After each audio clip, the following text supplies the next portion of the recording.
नमस्कार शेतकरी मित्रांनो, SRT शून्य मशागत तंत्रज्ञान जे आपल्याला माननीय चंद्रशेखर दादा भडसावळे यांनी जे तंत्र आपल्याला दिले शेतकऱ्यांना, त्याचा वापर करत असताना आपण आज एक व्हिडिओ बनवतोय मित्रांनो। आज या मक्काला एक 10-12 दिवस झाले। ही मक्का आपण टोकन पद्धतीने लावली होती 8 इंचावर, आणि ही मागच्या वर्षीची कापसाची खोड तसेच आहे मित्रांनो। मक्काला खत देत असताना बरेचसे पारंपरिक पद्धतीमध्ये खत देताना आपण काय करतो, खत फेकून देतो, आणि फेकून दिल्यामुळं खताचा कार्यक्षम वापर होत नाही, आणि खताचं रेट पण खूप मार्केटमध्ये जास्त असल्यामुळे त्याचा जास्त फायदा होत नाही। SRT पद्धतीमध्ये आपण हे खत आपण टोकन करतोय, टोकन यंत्राच्या साहाय्यानं। आज मी मार्केटमधून टोकन यंत्र आणलं, खत पेरणी यंत्र आजच, आणि त्याचं प्रात्यक्षिक मी आज करत आहे। हे बघा मित्रांनो, खत देताना मक्काच्या 4 बोटं बाजूला आणि मुळाभोवती आपलं खत द्यायचं आहे, जेणेकरून खताचं जमिनीत मातीआड, हे खत पूर्ण जमिनीत मातीआड होईल। हे बघा, म्हणजे मुळात खताचा पूर्ण कार्यक्षम वापर इथं पूर्ण होतोय, म्हणजे कुठलंही खत वाया जाण्याची याच्यामध्ये हे नाही आहे, गुंजाईश नाही आहे। तर माझं असं आव्हान आहे शेतकरी मित्रांना, SRTवाल्या, ज्यांनी बेडवर मक्का लावलेली आहे त्यांनी खत फेकून न देता टोकनीच्या साहाय्याने खत टोकून द्यायचं आहे आपल्याला, म्हणजे पूर्ण कार्यक्षम खताचा वापर होणार आहे,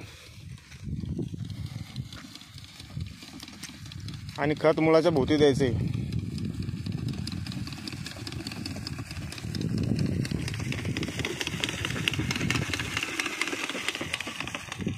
आपण इथं मिश्र खत देतोय 12-32-16 आणि युरिया 15 किलोचं बॉक्स आहे मशीनचं। हे बघा,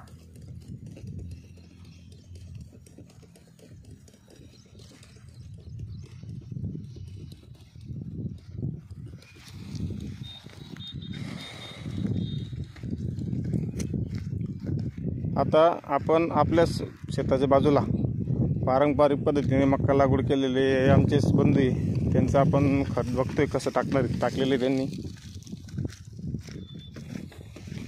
हे बघा मित्रांनो, ही SRT शेतकरी, SRT शेत, हा बांध, आणि हे पारंपरिक मका। ही बघा मित्रांनो, हे थोडा जरी पाऊस पडला तरी हे सर्व खत हे सगळं बेडच्या खाली येऊन, आणि याचा कुठलाही फायदा या मक्काला होणार नाही आहे। खत फेकून न देताना थोडा वेळ लागला तरी चालेल, पण खत आपल्याला टोकन पद्धतीनंच द्यायचं आहे, जेणेकरून पूर्ण वापर आपला खताचा होणार आहे, आणि आपलं कुठलंही खत एक दाणासुद्धा आपला वाया जाणार नाही आहे। हे बघा, आता तुम्हीच बघा फरक, हे वरतून टाकलेलं युरिया आणि 12-32,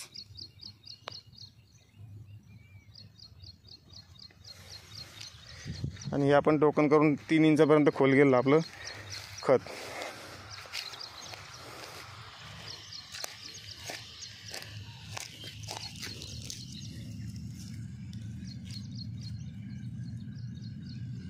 हे बघा,